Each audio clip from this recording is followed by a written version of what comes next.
gentlemen, may I have your attention, please? It's time for the final countdown. The show starts in 10, 9, 8, 7, 6, 5, 4, 3, 2, 1, go!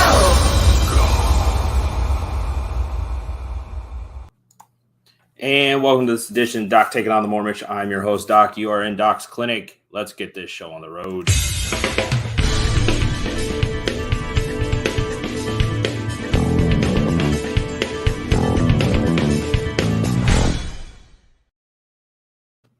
Hello, and welcome everybody to this edition of Doc's Taking on the Mormon. I am your host, Doc. You're in the clinic, and we are going to get you your daily dose of reality. So, as you have heard in dealing anything with these this group of the Mopes, they like to claim that they have some political asylum due to the Treaty of Peace and Friendship.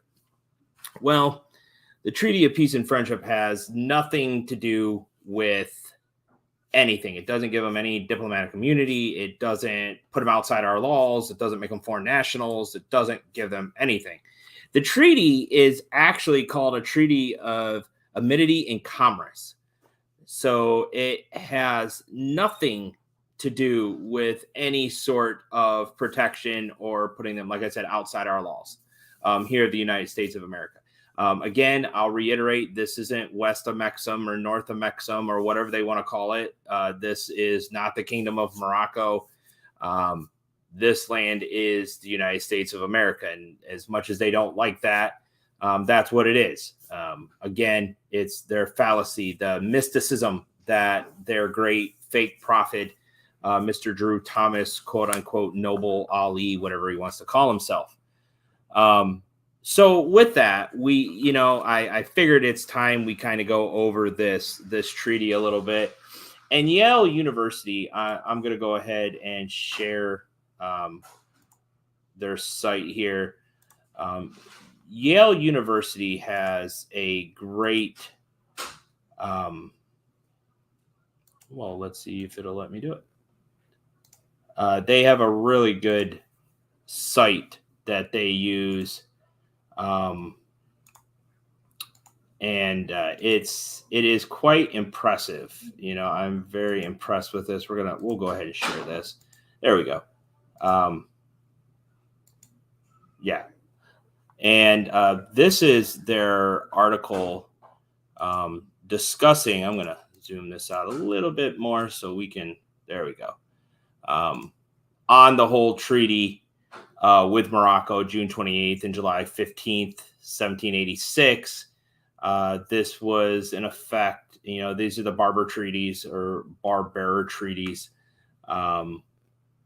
So again, it's quite interesting to see what they have to say here. So we're gonna go right through this. The Treaty of Peace and Friendship. This has additional articles along with ship signal agreements. Like I said, this is from Avalon Law, avalon.law.yale.edu. This is the Avalon project, and they do a great job of breaking this down. So again, there's ship signals, and it breaks it down right here. It says, so the Treaty of Peace and Friendship with additional articles, also ship signal agreements. The treaty was sealed at Morocco with the seal of the Emperor of Morocco, June 23rd, 1786. And delivered to Thomas Barclay, American agent, June 28, 1786. The original was in Arabic. Additional articles were signed and sealed at Morocco on behalf of Morocco, July 15, 1786, and the originals were in Arabic. And then the ship signals agreement was signed at Morocco on July 6, 1786. And the original is in English. Certified English translation of the treaty and the additional articles were incorporated in this document, signed and sealed by the ministers I'm not even going to try to pronounce that because I'll kill it, of the United States, which is Thomas Jefferson at Paris on January 1st, 1787, and John Adams at London on January 25th, 1787. So this treaty had to make its way around, and you'll hear them talk about the dates. Like they'll throw these dates out like they have some real semblance. They're just dates that, this was signed by Thomas Jefferson in Paris on this date and John Adams on the other date. Ship signal agreement not specifically included in the ratification and not proclaimed, but copies ordered by Congress on July 23rd, 1787 to be sent to the executives of state, secret journals of Congress, but see the notes as to reference this. Again, the certified translation of the treaty and the additional articles with approval by Jefferson and Adams. So basically, this section right here is pretty much welcoming. So it's saying to all persons who these present shall come or be known, whereas the United States of America in Congress assembled by their commission bearing date the 12th day of May, 1784, through proper to constituent John Adams, Benjamin Franklin, and Thomas Jefferson, their ministers, giving to them or a majority of them full powers to confer, treat, and negotiate with the ambassadors, ministers, or commissioners of His High Majesty, the Emperor of Morocco, concerning the treaty of amity and commerce, to make and receive propositions for such treaty, and to conclude and sign the same, transmitting it to the United States and Congress assembled for their final ratification. Now, basically, that's just break it down in layman's terms. Hey, these three people are granted the rights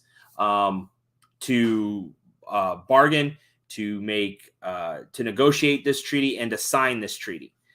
Same thing with, they're able to negotiate with the ambassadors, ministers, and commissioners of the Emperor of Morocco pertaining to this treaty. And it goes on just talking about more of the same with this. Now, there is one part that catches my attention, and I want to point it out to you. Let me see if I can find it here. Let's see.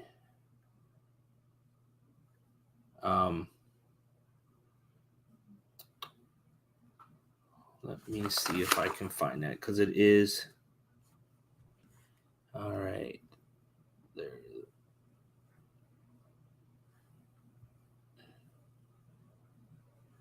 And there is one part that I wanted to really call out in this. And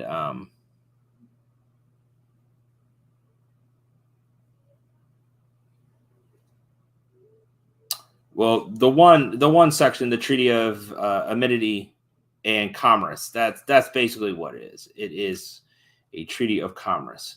And then we get in here, in the name of Almighty God, this is a treaty of peace and friendship established between between us, being the Emperor of Morocco, and the United States of America, which is confirmed, and which we have ordered to be written in this book and sealed with our royal seal at our court of Morocco. Now, this has nothing to do with the Council of Courts, okay, at all.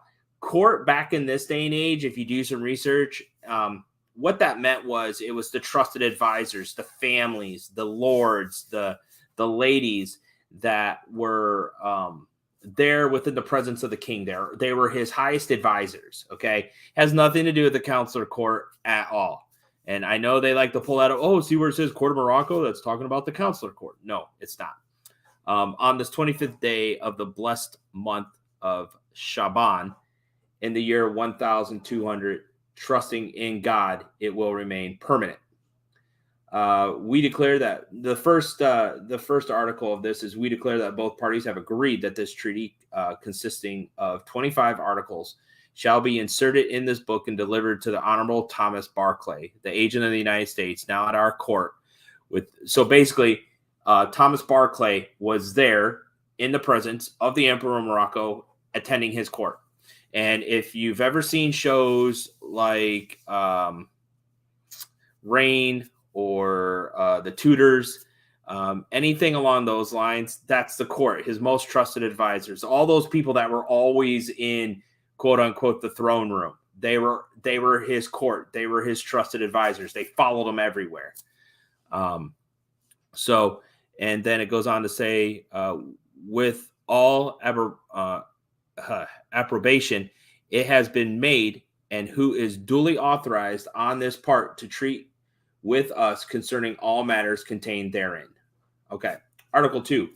If either of the parties shall be at war with any nation, whatever, the other party shall not take a commission from the enemy nor fight under their colors. So basically, this we're talking about at sea, okay? The U.S. Navy or the Continental Navy at that time.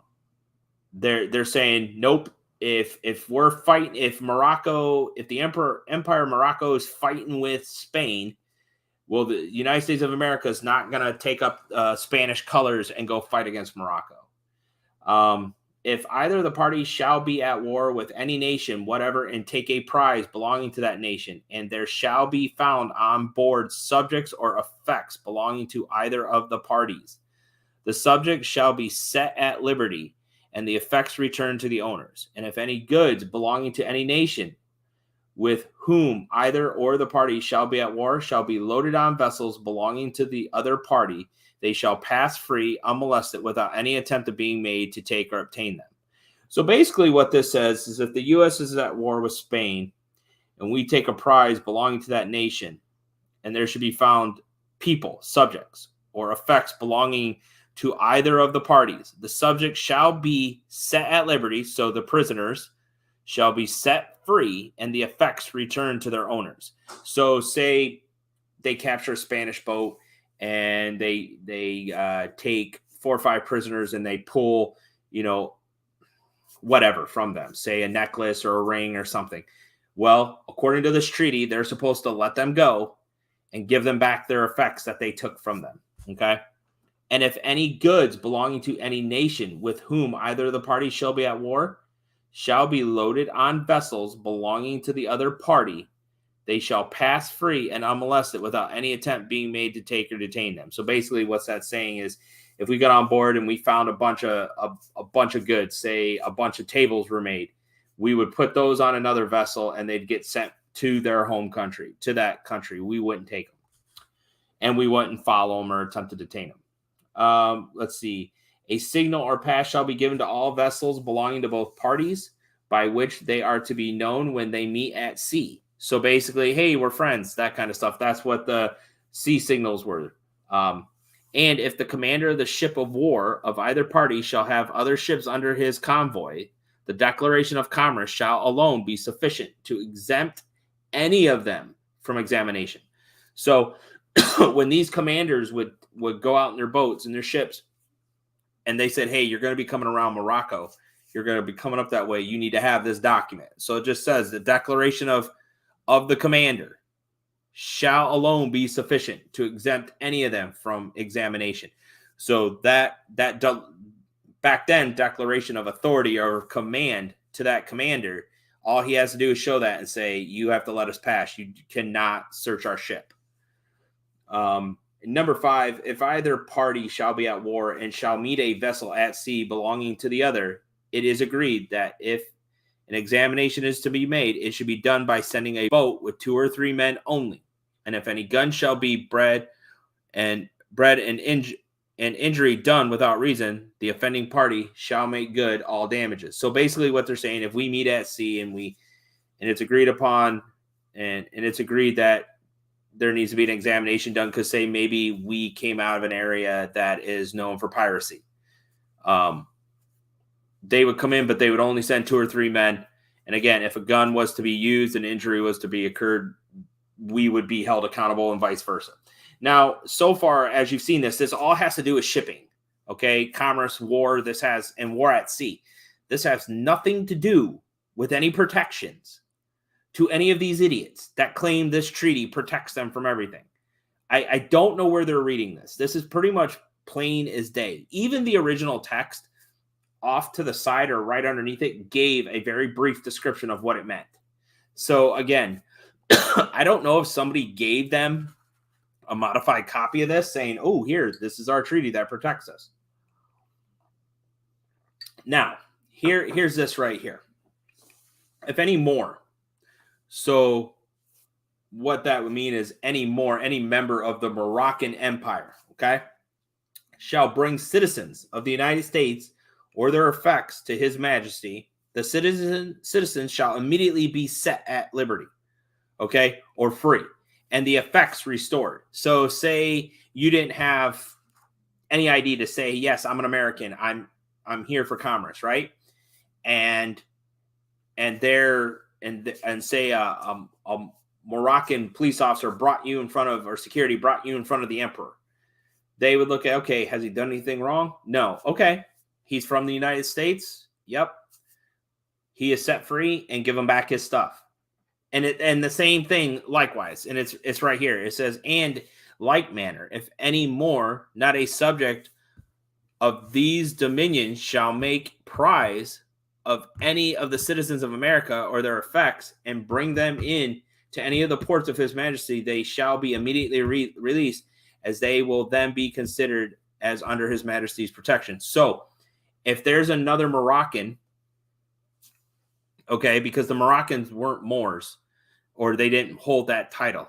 Remember, Moor is a religious sect of Islam, okay, and it's, yeah. So with that, it's say this person didn't live in the Empire of Morocco, but he was from Europe, and he brings these Americans over, and he comes into the Empire of Morocco. At that point, he needs to immediately release them and their effects, and they're under the protection of His Majesty the Emperor of Morocco at that time. Now it's the same thing. If that happened and they were brought over to our country, the same thing. They were under the protection of the United States due to this treaty. All right. If any vessel of either party shall put into a port of the other and have occasions for provisions or other supplies, they shall be furnished without any interruption or molestation. Okay. So if you need supplies or anything, we'll get you hooked up, or food, we'll get you hooked up without any problems. If any vessel of the United States shall meet with a disaster at sea and put into one of our ports to repair, she shall be at liberty to land and reload her cargo without pay and duty whatever.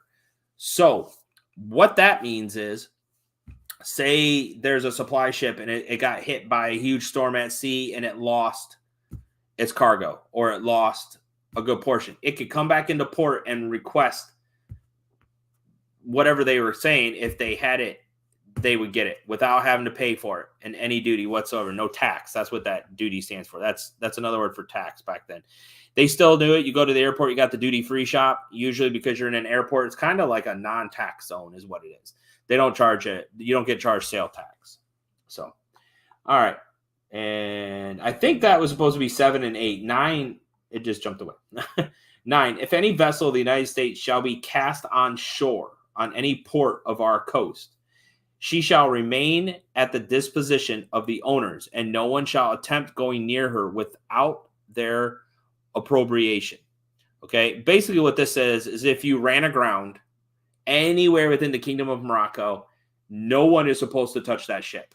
Okay, it is remaining at the disposition of the owner. Okay, no one's supposed to touch that ship at all. It says, as she is then considered particularly under our protection, and if any vessel of the United States shall be forced to put into our ports by stress of weather or otherwise, she shall not be compelled to land her cargo. So what that means is they're not forced to remove their cargo to be searched, but shall remain in tranquility until the commander shall think proper to proceed on his voyage. So basically, a huge storm. They're off the coast of Morocco. They come in and into port. They do not have to unload their cargo or have their cargo searched. They shall remain in tranquility until the commander shall think proper to proceed on his voyage. So basically saying when the storm is past and he's ready to set sail, make sure the ship's not damaged. All right, number 10. Now, as we go through here, you see, again, nothing pertains to any of what they're saying. There are no protections to them. This is all dealing with shipping and maritime vessels, which are boats. Okay, ships. Think U.S. Navy Coast Guard. Yeah, that's what this is. This is no way, shape, or form anything to do with getting you out a traffic ticket or thinking you're exempt or you're a foreign national, any of that. All right, number 11. If we shall be at war with any Christian power, and any of our vessels sail from the ports of the United States, no vessel belonging to the enemy shall follow until 24 hours after the departure of our vessels, and the same regulation shall be observed toward the American vessels sailing from our ports, be their enemies Moors or Christians. So same thing, Christian or Moors.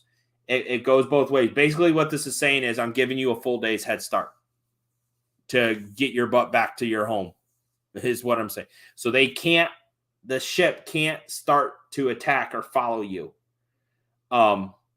when you just leave port. They have to give you 24 hours, okay?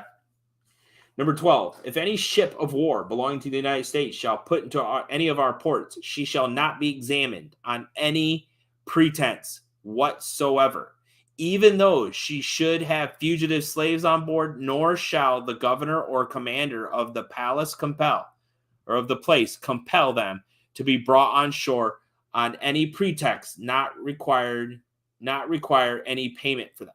Okay, so basically what this says, even if we have a fugitive on board, we have fugitive slaves that have run away, they can't make us bring them out. And the same thing flips. If they had criminals on their boards or people that have escaped from their prisons or whatever, we can't force them out of the ship. Number 13, if a ship of war of either party shall put into a port of the other and salute, it shall be returned from the port with an equal number of guns, not with more or less.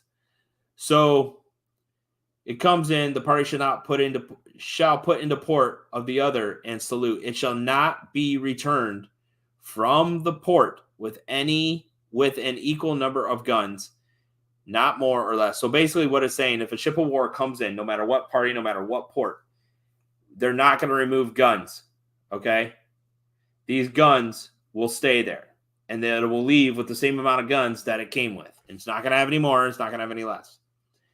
All right, 14. The commerce with the United States shall be on the same footing as the commerce with Spain, or as that with the most favored nation for the time being, and their citizens shall be respected and esteemed, and have full liberty to pass and repass our country in seaports whenever they please without interruption.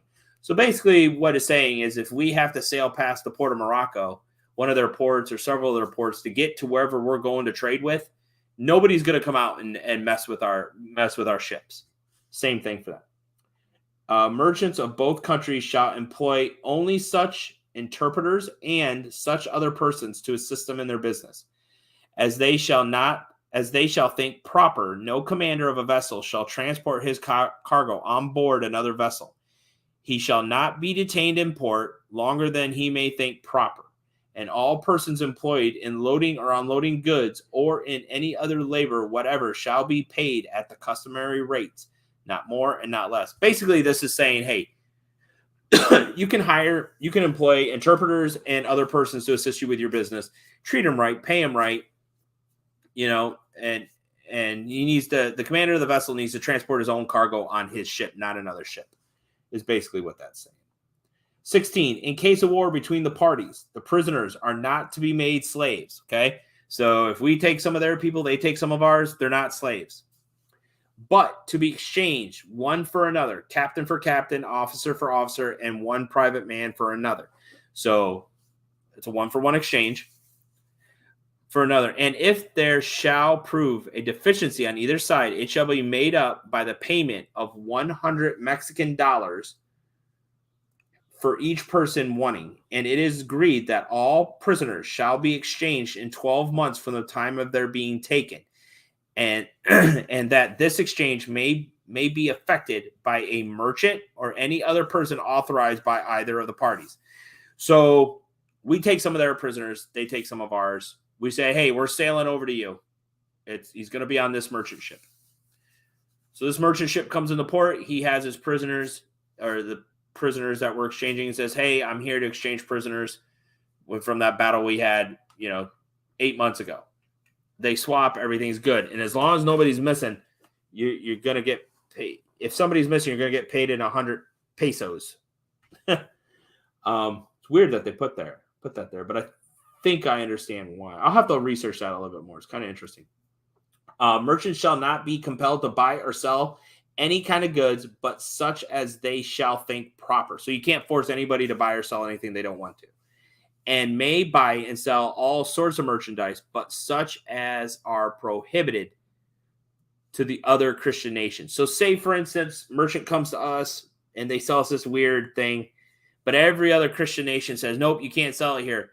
But in Morocco, we can sell it because they just said, we may buy and sell all sorts of merchandise, but such as are prohibited to other Christian nations. Well, wait a minute. No, I apologize. Now that I read that again, old English sentence structure. So we can buy anything and all sorts of the merchandise, but those items that are prohibited by other Christian nations. So we can't buy the other things that are no-nos from other Christian nations. Okay. All goods shall be weighed and examined before they are sent on board, and to avoid all detention of vessels, no examination shall afterwards be made. So look, we're going to look at it right now. We're going to weigh it. We're going to catalog it. We're going to put it on board your ship. After that, we're not going to come back and say, oh, we need to look at it again. Okay. Unless it shall first be proven that contraband goods have been set on board, in which case the person who took the contraband goods on board shall be punished according to the usage and customs of the country, and no other person whatever shall be injured, nor shall the ship or cargo incur any penalty or damage whatsoever. So basically, it's just saying the dumbass who brought it on board is the one going to be punished. We're not going to punish anybody else. We're not going to damage any cargo. So you don't have anything to worry about. So far, we've talked about shipping. We've talked about commerce. We've talked about war at sea. Still waiting to find out where you get your diplomatic immunity and your protection from this treaty. So, all right, number 20. If any of the citizens of the United States or any person under their protection shall have any dispute with each other. So, any citizens of the United States or persons that we have under our protection shall have any disputes with each other. The council shall decide between the parties, and whenever the council shall require an aid or assistance from our government to enforce his decision, it shall be immediately granted. So basically what that's saying is we have our own council. We have like an embassy there. So what would happen is our people or people we have under our protection, they have a dispute about something, say a trade agreement or something. So we get the consul from our embassy in the Empire of Morocco, comes down and says, okay, this is what's happening. If there's an issue with it, the consul calls up and says, hey, I need some assistance enforcing my decision here, dealing with this. They come down and they apply and they help with that. So that's basically what that says. And that's Article 20. Now, 21. If a citizen of the United States should kill or wound a Moor, or on the contrary, if a Moor shall kill or wound a citizen of the United States, the law of the country shall take place and equal justice shall be rendered. So that flips both ways and works both ways. Okay.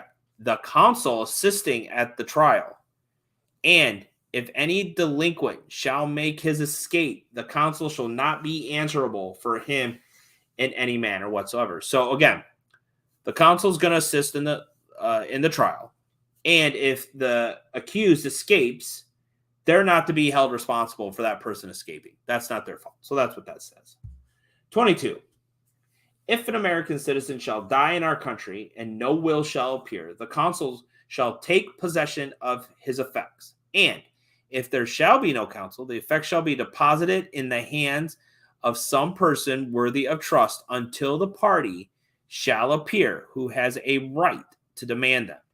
But if their heir to the person deceased be present, so that means, say, husband and wife, husband dies. Okay, the wife is still alive, she's still there. This is where this takes place. The property shall be delivered to her without interruption. So husband dies, all the property goes to the woman.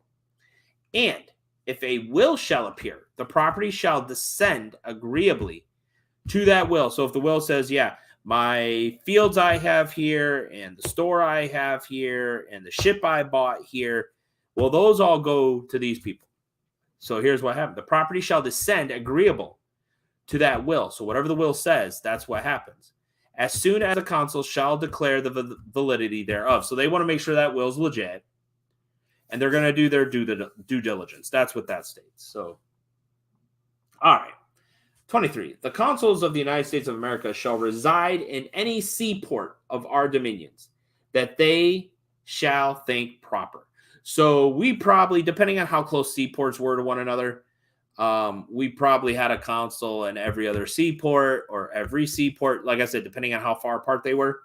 So that's where our consul set was, in the seaport, because that's where this treaty is meant to protect. Is shipping, commerce, war at sea, ships, not cars. This is why they try to play that vessel game. Your car is not a vessel. Okay, a vessel is a ship, a boat, thing that goes on water. All right.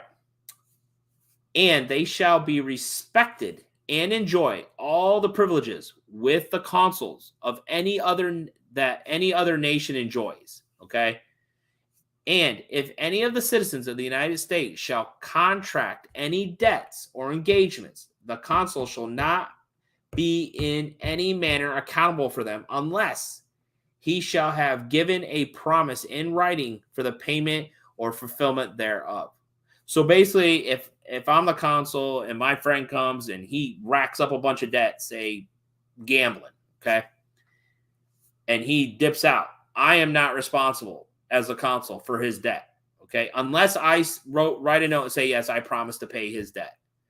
Without that, I am not held liable, okay? There's going to be a pissed off barmaiden or casino person. Okay.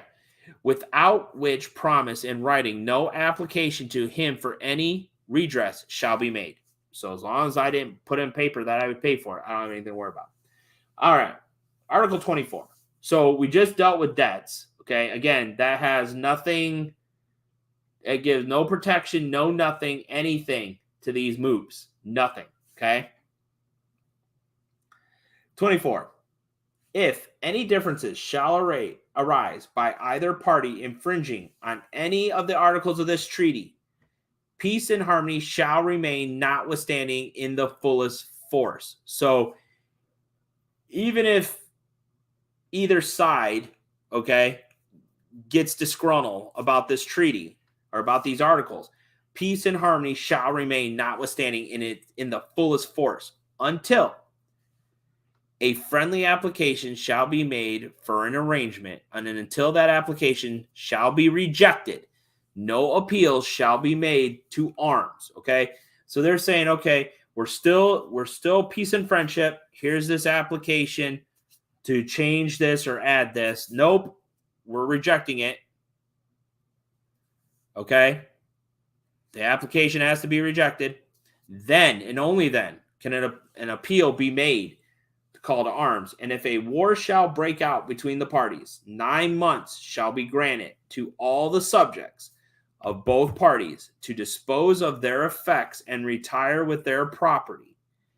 And if it is further declared that whatever indulgences in trade or otherwise shall be granted to any of the Christian powers, the citizens of the United States shall be equally entitled to them. So we're saying, hey, we're going to give you 9 months to get back to your home country. But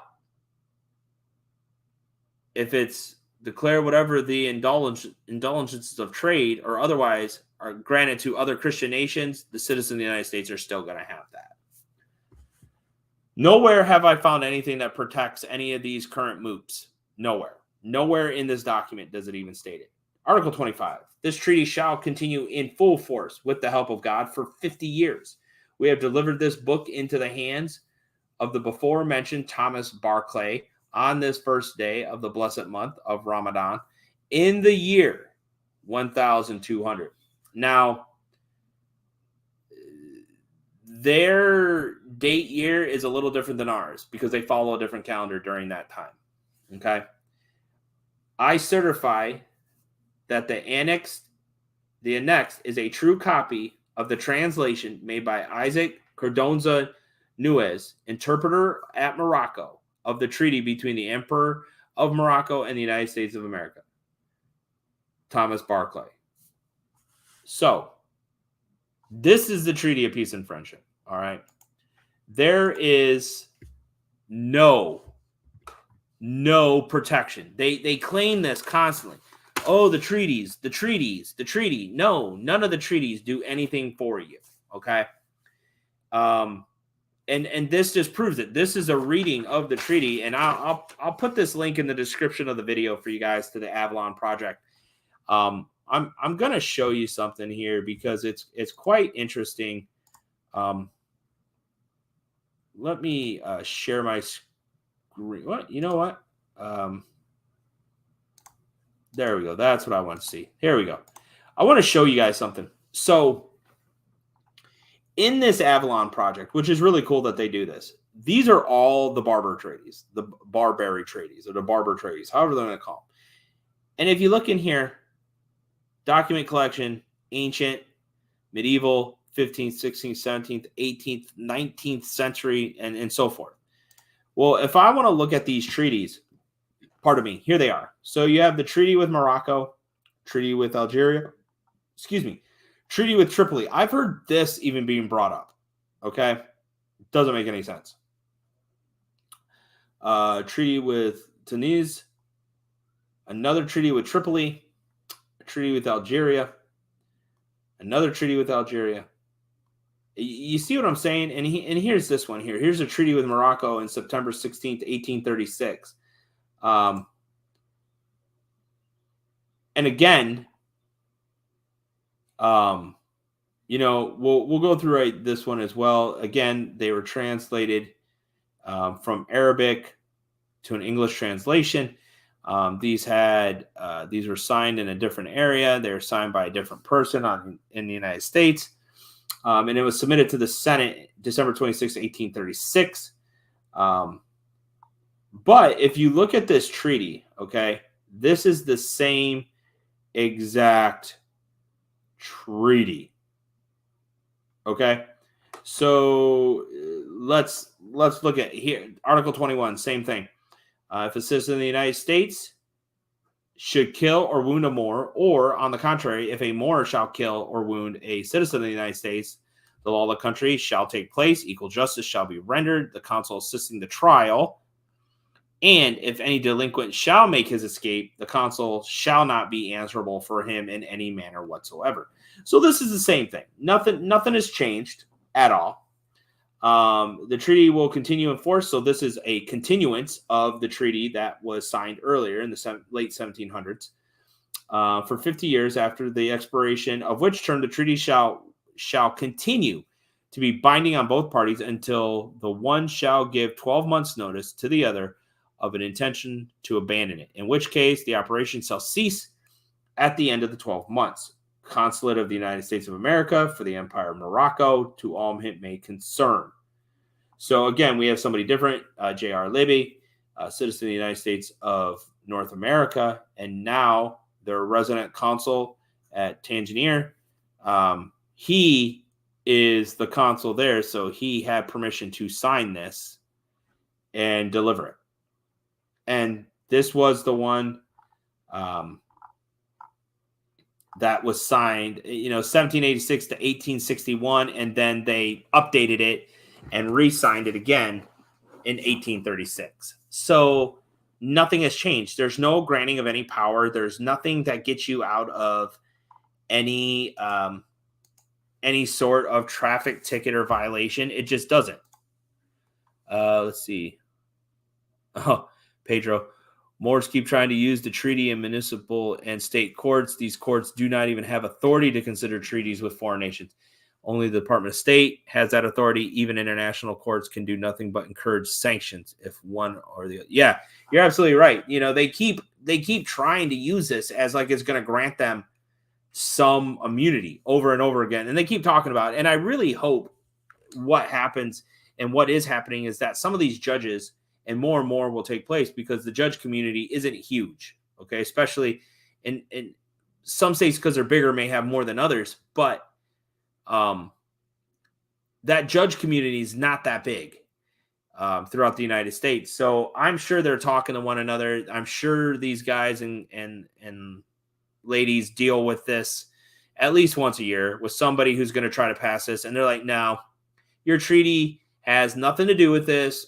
And that's what needs to happen is before they even start, when they're like, oh, this guy's last name is El Bay. Yeah, we're going to can this right here. I want to let you know your treaty has no effect in here because that treaty deals with commerce, shipping and commerce, not this court. So, and they try to say, oh, it's admiralty law. Yeah, we have courts that can handle both admiralty, which is out at sea, and normal case and normal court. They do that for a reason. Way back, if we go back to the 1700s, 1600s, yeah, they had admiralty law courts because there was no international law per se. It was agreements like this between countries, and yes, they had their admiralty courts, but courts now handle admiralty law. I'll give you a perfect example of this. During the summertime, a lot of counties that have lakes or rivers, the sheriff's out there because that's the sheriff's jurisdiction. It falls under the county. They go out there and they see people operating boats improperly or unsafely or drinking while they're driving. The same thing occurs. If you're drinking while you're driving a boat, it's the same thing as drinking while you're driving a car. They write them tickets. You don't have your life vest on. They write you a ticket. You still have to go to court. And because of how the laws are written and they've been modified and updated as time has changed in boating and jet skis and things like that, yeah, they take you right to court. You follow the same laws.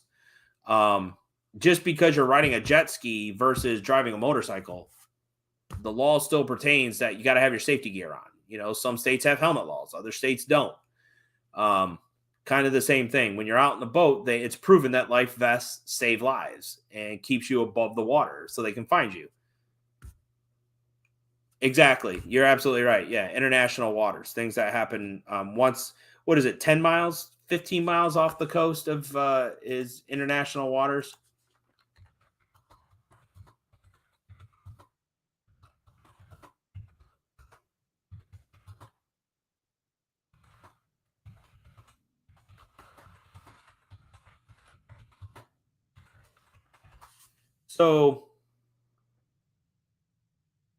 So right here, this is just off the coast of Florida. And it's basically, it says the Coast Guard has law enforcement powers within the U.S. waters, which covers more than 95,000 miles of the U.S. coastline and extends 200 miles from the shore and on international waters. So, the same thing with Australia.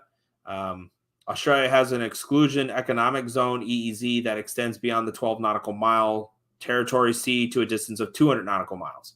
So again, it's all right here. It's Florida state waters are from shore to 3 nautical miles on the Atlantic and from shore to 9 nautical miles on the Gulf in most places. Federal waters extend from where state waters end out to about 200 nautical miles or to where other countries' waters begin, international waters, 200 nautical miles out. So the state has their water distance, that is their state territory, and then the Fed takes over and extends out and says, okay, 200 nautical miles out from our coast, out from these borders from the states is ours. We go 200 nautical miles out.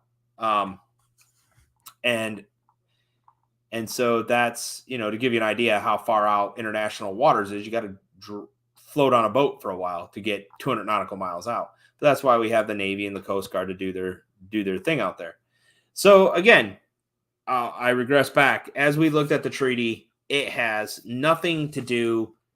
And I'm going to go ahead and I'm going to put this in the section so you guys can take a look if you want. It has nothing to do with any sort of protection, any sort of diplomatic immunity.